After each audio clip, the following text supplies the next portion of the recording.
I am excited to welcome and to, of course, celebrate and say happy birthday to my sweet, loving, amazing wife, who's not going to tell any stories about me at all. Will you welcome Robyn as she comes to speak here today?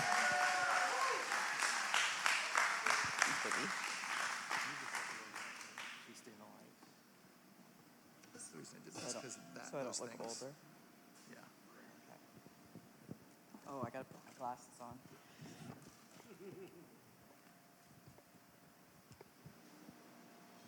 I told Dan this morning I'm going to preach with notes instead of the computer.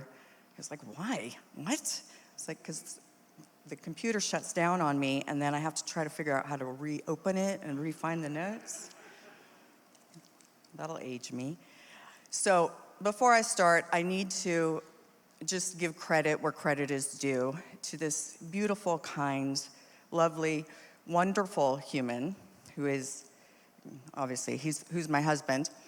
And so last night he decides he's going to give me just, a little bit of advice on how it was unsolicited advice, let's be clear. But he decided he needed to give me a little bit of advice. And he's like, there's just one thing. I really think you're going to knock it out of the park. You're going to nail it. But there's just one thing. And so I just want to make sure if I do knock it out of the park and do well, you give credit to this kind man who his advice to me, he said, there's just one thing. Just don't talk like blah, blah, blah, blah, blah, blah, blah, blah, blah. And I'm like, okay. So I can get monotone, and I don't do inflection. I get that.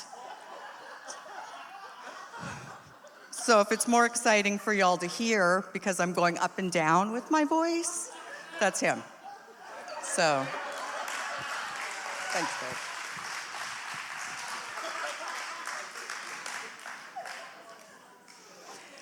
All right, so the whole premise around what I wanted to share today is it started back, I guess it was probably 2 Saturdays ago, maybe 3 Saturdays now. Roland, can you put up that Home Again luncheon slide? So we're getting ready for the Home Again luncheon that we do annually through Harvest House. And this year's theme is Rebuilding the Village. And we had, can you pass me my water, babe? No. Wait, you were the one that did the bad thing. And we were here in the building, and we were filming a young lady. She was sharing her story with us, and we were filming it. Aaron was interviewing her, and we were just asking questions, and she was telling us about her life. And as I was listening to the story, I was like, why is it so important for us to hear this story? Like, why do we need to go to this luncheon or sit across from somebody and hear their story? What's the significance of it? And like Dan, he says he has these questions and then he Googles it. Or you maybe don't Google it, you just come up with the answers on your own. So I Googled it, and there's so much interesting information out there, so much interesting. But I landed on this one thing, and this one thing is kind of the premise of what I want to talk about. But I just kept reading, and I was mesmerized by this concept. And I said to Dan last Sunday, I just said, hey, when's the next Storyteller Sunday? Because I want to speak the Sunday before that, because I really think it's important. He was like, oh, that's blah, blah, blah. I was like, he said, so you'd be speaking next Sunday? And I was like, okay. So I not frantically actually, because I had already done some research. So this is what I found.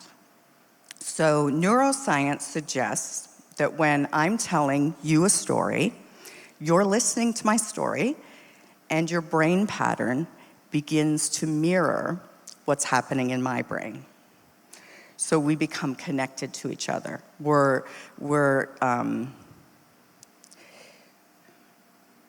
It's not like if for instance, a sad story, it's not pity, because oftentimes we've thought that the emotion we would feel is pity. It's actually empathy. Our brains, according to this study, they've hooked the things up to read the brain. And then when somebody is telling the story, their brain is firing, right? And then they followed the person who is listening to the story, and their brain is firing, and it's firing very similarly. So all this, the neuroscience behind this, the stories are the perfect connection to engage both sides of your brain. So you are utilizing both sides as a listener and as a storyteller. You're utilizing both sides of your brain. So if you think about it, when you're watching your favorite character fighting for his life on a movie screen, yesterday we saw Boys in the Boat. As you're watching it, you're beginning to have the reflection or the same emotion that might be trying to be portrayed in the movie or the story, and it begins to be mapped in your brain. So your brain starts to fire and experience these things without actually physically experiencing them. The Empathy Museum's Claire Pady says, stories have the transformative power to allow us to see the world in a different way than we do if we just encounter it on our own. Stories are an entry point to understanding a different experience of the world. So there's 4 different aspects of storytelling. It presents a different perspective of the world. It connects us with one another. We learn from one another. It can help shape, strengthen, or challenge our opinions and values. So stories transcend facts and figures. So the importance of a story is that it has the capability to widen your worldview. So I think it was Peggy who said, it's hard to hate up close, right? And there's more to that than just the emotion of sadness or whatever. It's that you actually are able in that moment, if you connect to the story and to the storyteller, you're able in that moment to actually feel like you have gone through that same experience without even going through that experience. So, and it's different than just me spouting facts to you and saying this many people experience this number of things, and these are facts, and your brain will take them in or not take them in. It's very easy for your brain to just check out. But if I give you a story behind the facts, your brain will connect and it will begin to mirror, and you will be much more invested. And not only will you be invested, but you walk away with a deposit that is greater than just the facts, because it's something that you're going to take into your life and into your world, and it's going to cause you to experience and see the world differently if you allow it to. So if I say the word patients or refugees or the homeless, you'll have all sorts of, each one of you is going to have a different generic type picture in your mind of any one of those 3 things, right? Everybody's going to have something different. But if I tell you about a patient or a refugee family, or the story of the unhoused 18-year-old pregnant girl, like we're going to see at the Harvest House Luncheon, you can connect to that person and that person's experience wholly in a totally different way than if I just give you facts and the labels. Labels would be the word that I would use. So neuroscience suggests that when I am telling you a story and you're listening to my story, our brain patterns begin to mirror one another and we are connecting. And the empathy is not just on an emotional level, but it's actually a physical level. There's actually things happening in our brain. I mean, there you guys. How am I doing, babe? Good inflection?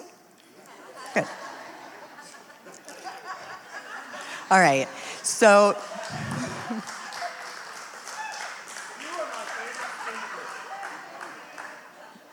this is our life. Every day we're picking on each other. Okay, so what keeps us from telling our story? Why don't we tell our story?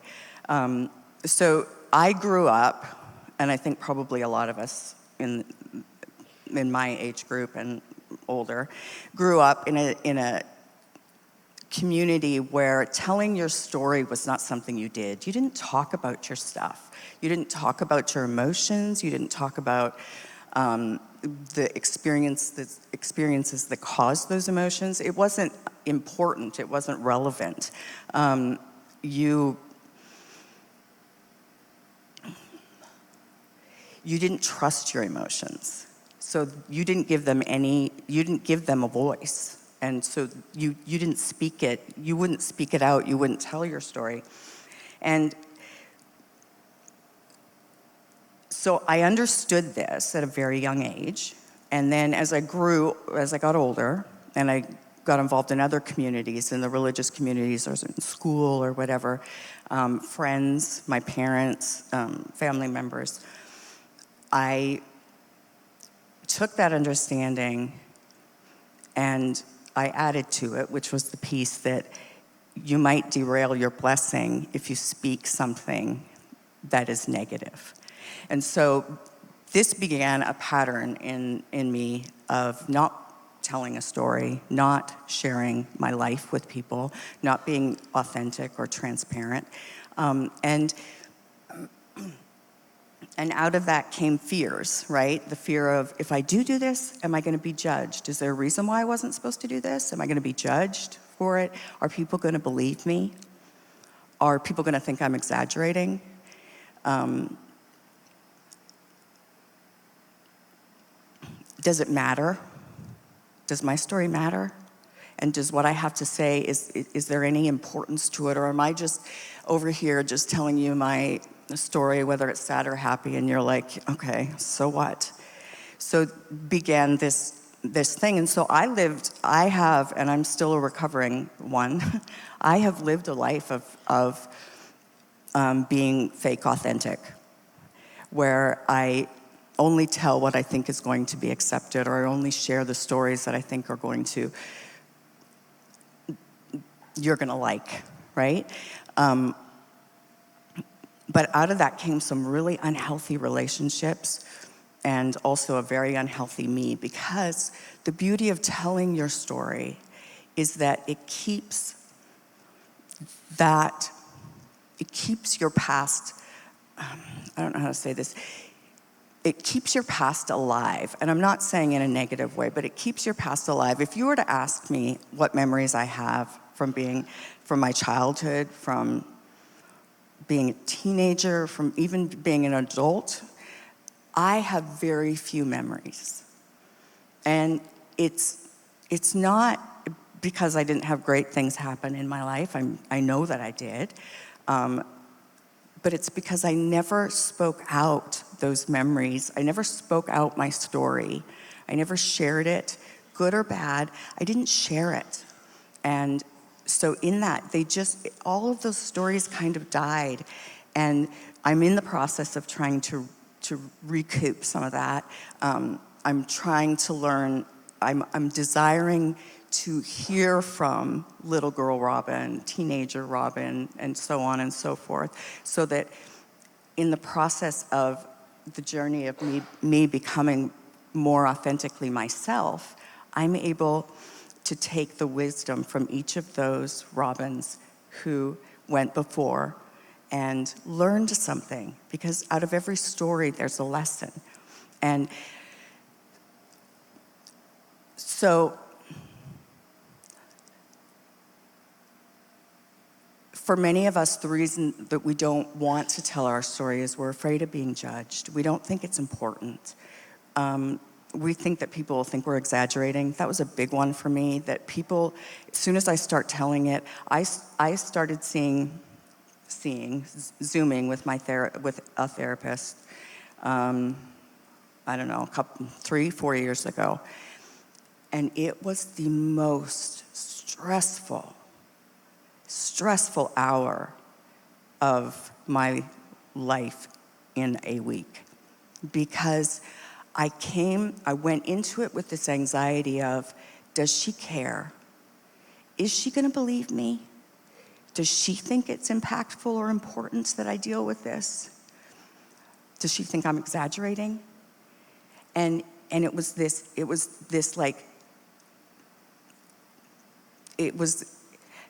fear of who I am and what I was walking through was going to be rejected.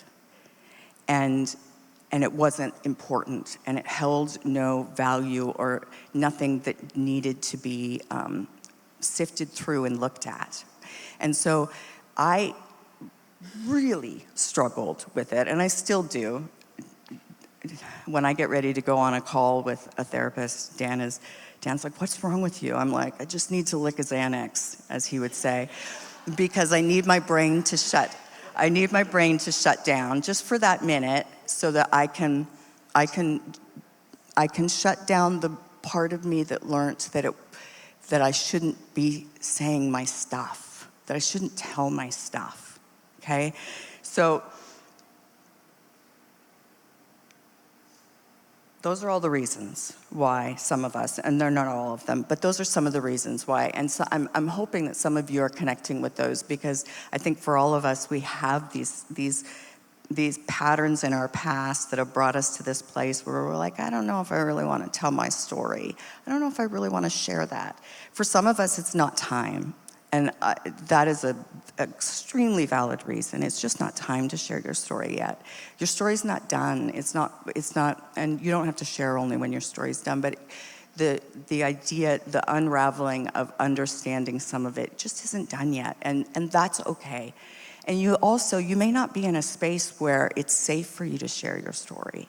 And it's not actually that, so it might be that, but it might also be that you have not yet come to know the community and the village that you're in to know whether it is a safe place for you to share your story. And that's an important thing. And I think that is a survival thing that is important to also acknowledge as a good thing, because there are spaces where your story will be used against you, or they are not in a place to mirror with you as you're telling your story. And there is that judgment and that ickiness. And it's okay for you to take time to get to know, is this community going to embrace me fully, where I am now, where I've come from, and where I'm hoping to go? Will they embrace me? Will they accept me? And is my story safe? It's so important for us to be safe story keepers. I can't stress that to you enough. So important for those of us who are listening to the story to be safe story keepers. To not retell the story. It's not your story to retell. And if they've given you permission to retell it accurately. Don't use that story against that person or in a way that could be misconstrued as being you using it against them. Don't put yourself in the middle of the story. So there's something interesting about mirroring. Mirroring is not me co-opting that story. So it's not me becoming the person in that story. It's me experiencing what Jakima is experiencing, It's me experiencing it, but it's not me taking it over. Because in that moment, you've stopped mirroring, and you've begun to see the view of that person through your own lens. You're no longer learning anything. You're only using your skills, your experiences, and you're now filtering all of this in your brain through your own ideas and your own stories. So you're not widening your worldview at all. You're only keeping it where you feel safe. So that takes me to what keeps us from mirroring the storyteller. And I think one word sums up most of it, is ego. So it's our ego. There's many reasons, but these are a couple. Either we don't, Dan brought up the Black Lives Matter movement and how they want to be seen, accepted, acknowledged, validated, right? And then you see, and I'm not going against your point, but then you see other groups coming in and taking that idea and that concept. So instead of mirroring the experiences that they were bringing to us, we co-opted them and decided, hey, wait a minute, what about me? My life matters too. And you know what? That's true. But you missed the moment where your brain could have mapped out the experience of that movement, and then your worldview didn't change. Okay, so ego, your biases, your upbringing, things that you were taught. You will hear, not here, but in many religious places, the moment that you hear specific words or specific people groups, you immediately turn your brain off. It's like a switch, and it's to protect, because you need to protect the idea that you were taught, because you don't want to change it, or you are afraid to change it. So to protect yourself, you'll turn your brain off so that you don't begin the mapping process with the person who's sharing the story. Also not great. For some, it's too much to feel in the moment. And this is a fair one. There are times where you cannot possibly take experiencing the emotions of the storyteller. It's too much. It's too close to home. It's too fresh for you. It's whatever, and that's okay. That is okay. But as a good story keeper, it is also okay to be honest with the storyteller, so they don't feel like you don't believe them, or you don't think it's an important story, or you think whatever. It's that this is too much for where I am at in my life right now. But that's a fair one for shutting down your mirroring neurons.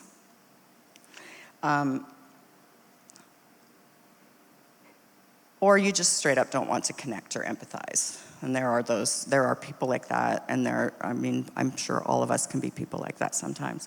But you just don't want to connect or empathize. And so you kind of shut that piece down, and you check out, and you just sit there and you nod your head, right? We nod our head. Okay. Or you just think it doesn't apply to you. And that is the part that I want you to understand, is that every story, if you listen with your mirroring neurons, every story has the ability to do something in you that is valuable. It teaches you something. And so you might go, oh, it doesn't really apply to me, but it does, okay? Because there is some way that this story can be used in order for you to grow or to change, to see things differently. All right. How am I doing, babe? Yay! All right.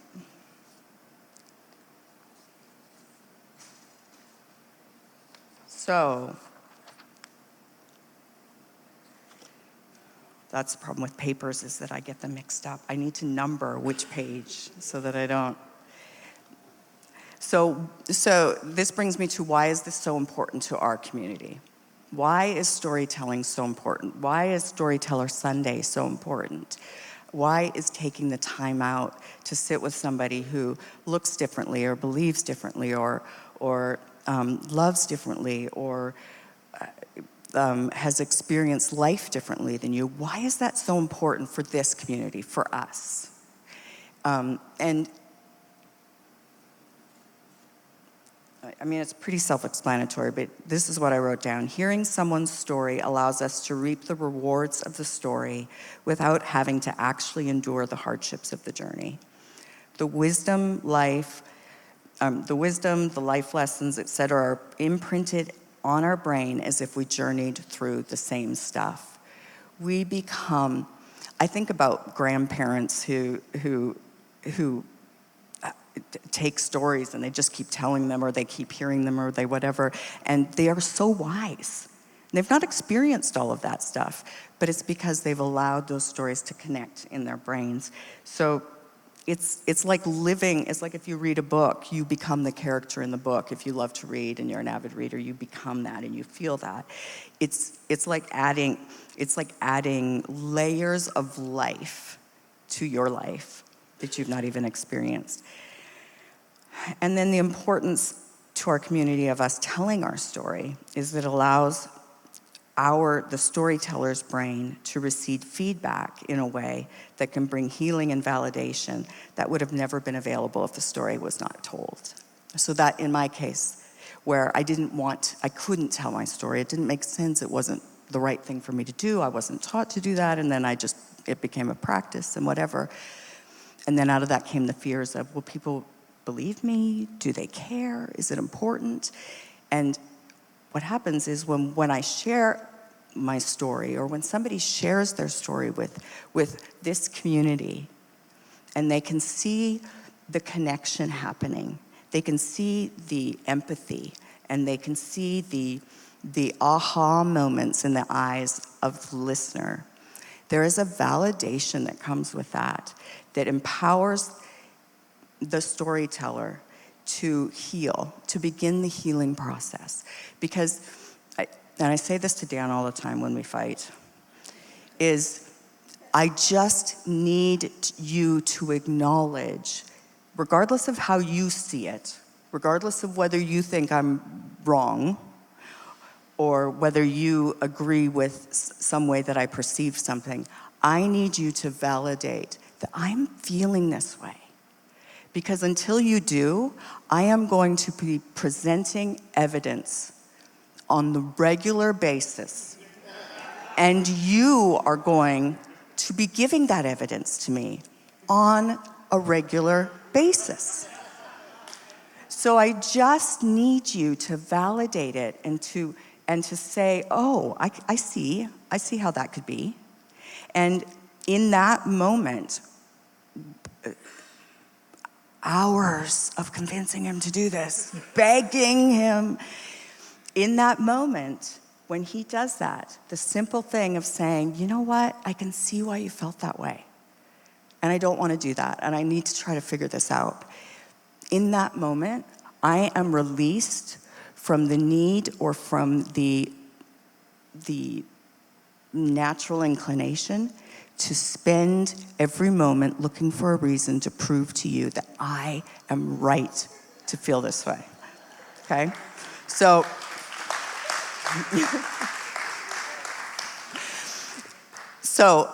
all that to say is, if we are good listeners, if we are good neuron mirrorers, and the person is telling the story, this community will become such a vast room of wisdom and empathy and truth that is greater than lists and facts and rules and that, okay? So now I'm gonna get biblical on you, okay? So Roland, can you throw up 2 Corinthians 3, 2-3? So I'm going to set this one up. For you. So in this chapter, Paul is defending himself, or preparing to defend himself, actually, because the message of grace that he is preaching has become, is like catching on like wildfire. The church is growing, people are responding to it, and he knows that the religious are going to come and they're going to look at him and they're going to be like, "You're very boastful. You think you've got it all together." And so he is anticipating that this is going to happen, that the gospel of grace is going to be mangled, and he ultimately is saying the gospel of grace is happy, and there you'll find joy, and it won't be like a weight around your neck dragging you down. It is something that is to be aspired to, something that you want. And so, here, I'll read it in mine. You are our letter. This is Paul. You are our letter, written in our hearts, known and read by all people, revealing yourselves that you are a letter of Christ, delivered by us, written not with ink, but with the Spirit of the living God, not on tablets of stone, but on tablets of human hearts. Okay, so we need to buy the Mirror app for the computer so we can start putting. Okay, so in the Mirror version, it's broken down like this. This is pretty cool. Instead of an impressive certificate framed on my wall, I have you framed in my heart. You are our epistle written within us, an open letter speaking a global language, one that everyone can read. The Greek word, well, I'm not going to try to say the Greek word, but the Greek word for read, it means to draw from a higher reference and to recognize as their mother tongue. So Paul is talking to this church, and he's saying, listen, I don't think you're proud. I don't think you're boastful. We're not. We are living stories of a very good God. And in our stories, we are speaking the language of the world. And it is not a 10 commandment. It's not a rule. It is the beating heart, pumping blood through your body kind of story that can change a person's life, okay? Oh, there's a whole nother verse there. The fact that you are a Christ epistle shines as bright as day. This is what our ministry is all about. The Spirit of God is living ink. So when people hear our stories, they are able to draw wisdom and healing from a higher reference. When we tell our stories, we are accessing wisdom and healing from a higher reference. Okay? All right. You thought I was going to finish earlier than you. I got a lot to say, too. All right. So in Revelation 12:11, and this was interesting because Dan also said something about Satan using words against us, right? So in Revelation 12:11, this is John speaking, and he said, and they overcame him because of the blood of the Lamb and because of the word of their testimony, and they did not love their life even when faced with death. So the two ingredients to overcoming things in life is the sacrifice, believing that the sacrifice of Jesus, like Dan was saying, believing that the sacrifice of Jesus, that final word, love, applies to you, and it's yours. And then the second piece, the word of your testimony or your story, and other stories, right? Satan cannot lie to us. We've not. Here's what so it's hard for Satan to lie to you if you begin to listen to stories and mirror those stories and experiences of other people. But also, share your stories, it's harder for him to lie to you because your viewpoint has become broader. So if we're narrow-minded, it's so easy for somebody to just spew some lie, some hateful untruth to us, right? And believe it, because our viewpoint is so narrow.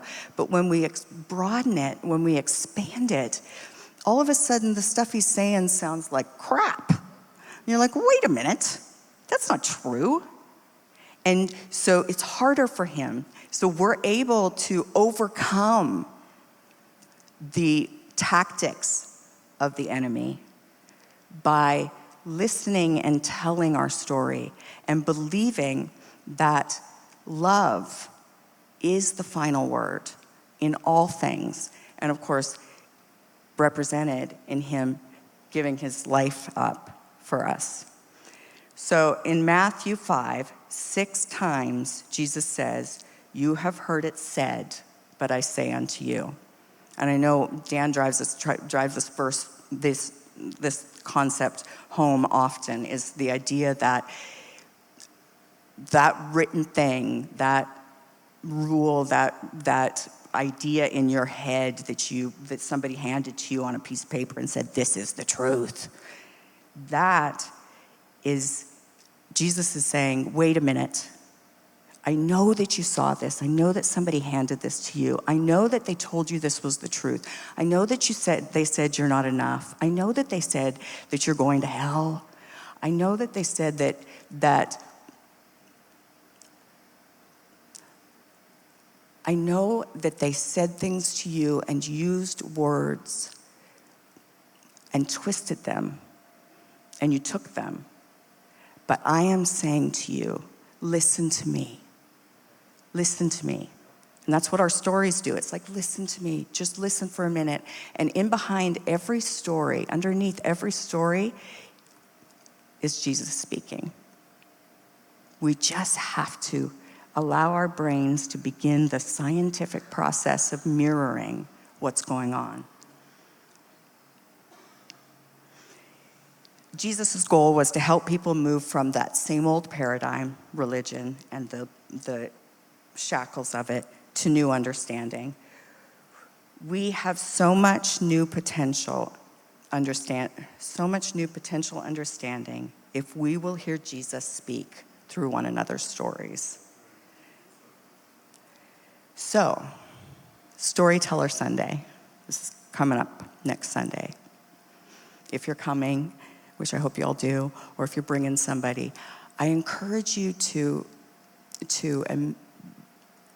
visualize, because it's not imagination, it's true, it's real, according to science.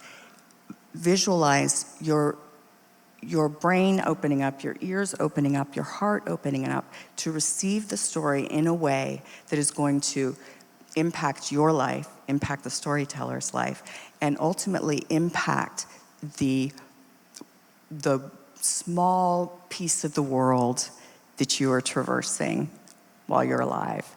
It will impact all of that if you come in with your mind open and your heart's open to receive it. And then if you have a story to tell, you know whether it's time or not. And it doesn't have to be on Storyteller Sunday. It doesn't have to be in front of everybody. It can just be with somebody you trust. There are pieces of my story that I have shared with one.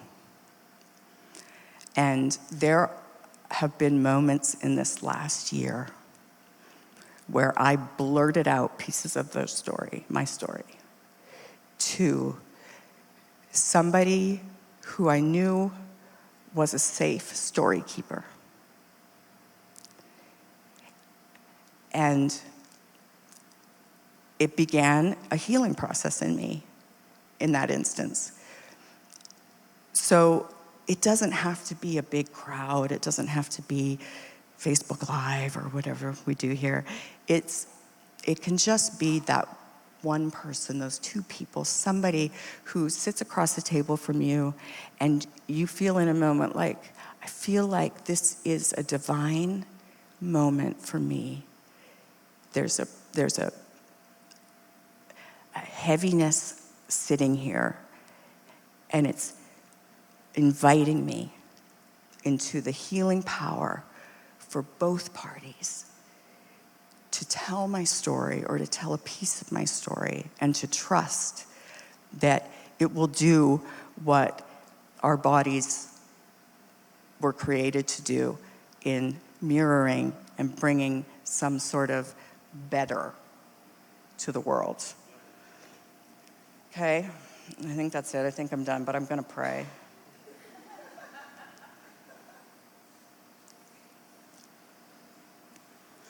You don't have to bow your heads. I hate it when people tell me to bow my head. So you don't have to bow your heads, and you don't even have to close your eyes.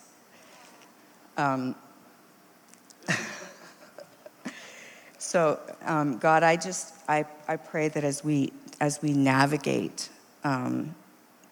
this journey, this tapestry that we call life, and we begin to tap into some of our stories, I pray that we would discover the power of harnessing those stories and how they change our lives and the people's lives around us. I pray that as we create more stories in our lives, that they will, as we share them, that they will help us to connect and to inspire and to uplift.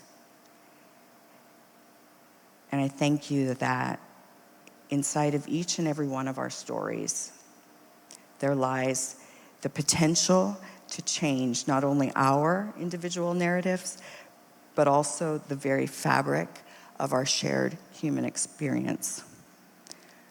I thank you that you're so creative, that you created this neuron. And I thank you that you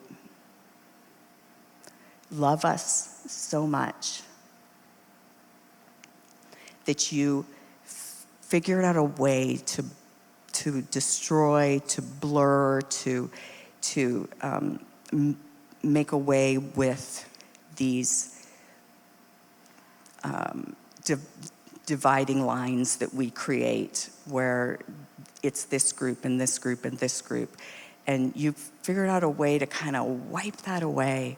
And so we do become one in humanity. We do become one in our humanness. And we are able to then take that and love like you love.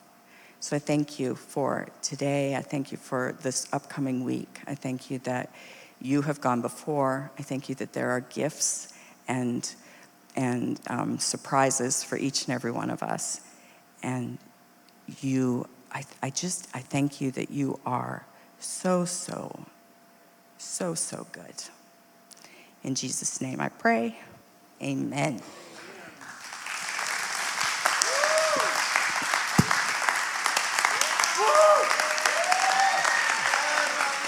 Thank you.